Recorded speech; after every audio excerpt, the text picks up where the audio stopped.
তো বন্ধুরা, আজকে সকালবেলা ঘুম থেকে উঠেছি, 8:30টার সময় উঠেছি। উঠে ঘর বারান্দা সব পুছলাম, ঠাকুরের ঘর পুছলাম, পুছে সব কাজকর্ম সেরে স্নান করলাম। করে একটু বেরিয়েছিলাম 11:30টার সময়। বেরিয়ে আর আমার জায়ের থেকে মাছ নিয়ে তাকে ধুয়ে নুন হলুদ মাখিয়ে রেখে গেছি।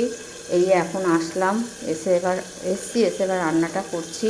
দেখো, রুই মাছের মাথাটা ভাজা বসিয়েছি, কাঁচকলা আলু দিয়ে মাছের ঝোল, এই ফুলের চাটনি, আর এই যে ভাত। আর এখানে আদা আর কাঁচা লঙ্কা বেটে রেখেছি, পেঁয়াজ বাটা করে রেখেছি। এবার তারপরে একটু নাতিটাকেও দেখে এলাম।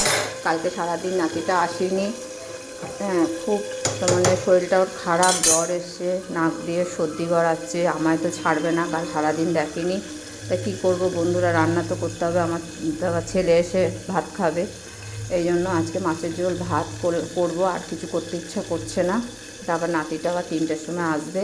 এই যে নাতির আঙুরের রস করবো, এই যে আঙুর ধুয়ে রেখেছি, আঙুরের রস করে এই যে খাওয়াবো। হ্যাঁ, ও একটুখানি লেবু আঙুরের রস খেতে খুব ভালোবাসে, মাছও খেতে ভালোবাসে, ওর জন্য মাছের ঝোল আর ভাত। ও একবার ভাত খেয়েছে বাড়িতে, আমি খাইয়ে এলাম, এখানে এসে মাছের ঝোল দিয়ে ভাত খাবে। আমার হাতে ভাত না খেলে ওর পেট ভরে না।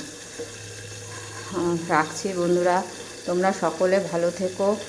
আর এই আজকে মেঘলা মেঘলা ওয়েদার, দেখো না, আকাশটার অবস্থা খুব একটা ভালো না। কখনো রোদ উঠছে, কখনো বৃষ্টি হবে মনে হচ্ছে, একটু হলো। হ্যাঁ, এরপরে তো যা গরম দেবে আর সে বলার মতো না। রাখছি, তোমরা সকলে ভালো থেকো বন্ধুরা।